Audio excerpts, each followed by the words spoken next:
Hi everybody, this is the Baseball Hut, the amazing, spectacular, terrific, the great one, the people's champion, your host, the Hut.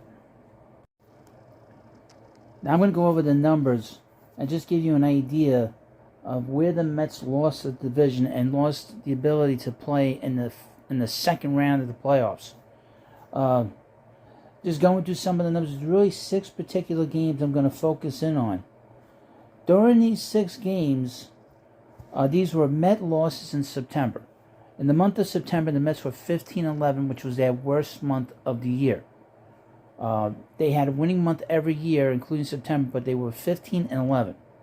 If they'd won one of these 6 games, they would have won the division and gotten the first round bye and not have to worry about San Diego, which was a bad matchup from the very beginning.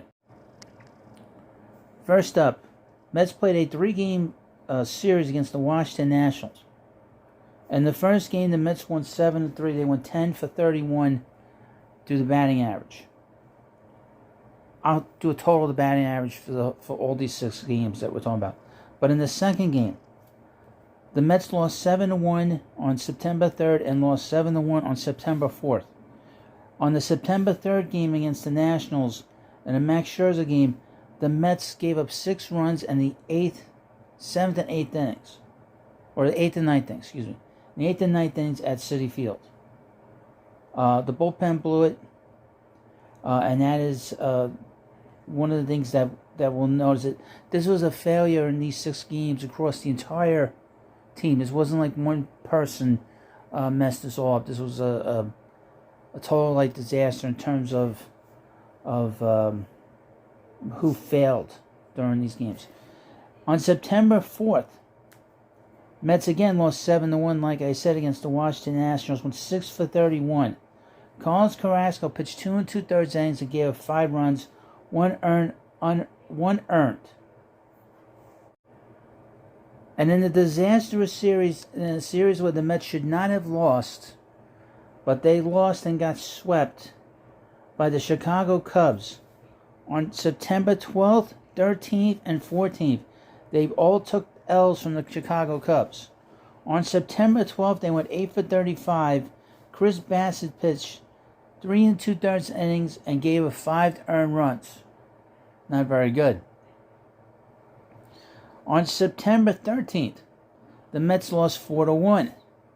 Went 4-for-29 in a game that Jacob deGrom pitched, and he got the loss. He pitched 6 innings, 3 earned runs, and gave up a homer. In the finale, David Peterson did not get out of the first inning, having given up 5 earned runs and 1/3 inning. And the Mets offense went 8-for-33. So in these 6 losses, the Mets were a combined 37-for-190 with a 195 batting average. In these 6 of the 6 games, Met pitchers did not go past only once into the 6th inning. 2 went into the 5th inning, finished the 5th inning. All the other guys in the 3 other losses, the guys did not go past the 4th inning. And one guy didn't get past the 3rd inning, and another guy did not get past the 1st inning. So if you want to know where the Mets lost the division and lost the ability to avoid that first round and not have to worry about any tiebreakers with the Atlanta Braves, it was those 6 games which cost them the division. Now, I would mention this before we go. This is but a stepping stone along the way. I know people have been very angry about what's been going on here. And believe me, I'm part of that. I understand that. But this is but the first step to the Mets winning the World Series. And this will be a very different team come April, if not before that. By December, this will be in about 2 months, this team is going to be very different. We'll have an answer on Jacob deGrom, Edwin Diaz, Brandon Nimmo. Those 3 in particular. I'm going to have a whole bunch of videos coming up on all these guys.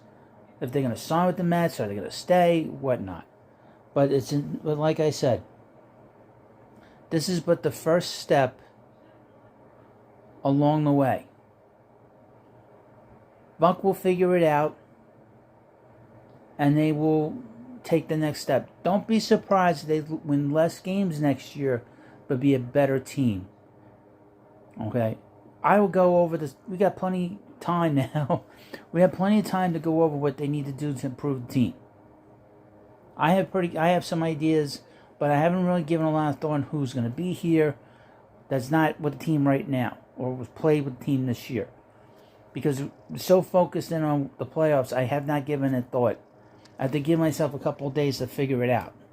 And once I do, I'll start putting videos up on who they need to bring in here to improve this team overall. This is a good year. Don't take any nonsense from all these anti-Met fans. Those on the media, they don't know what they're talking about. They just want people to watch their shows and listen to their programs. So, thank you for watching. And, of course, please subscribe, and I'll see you later.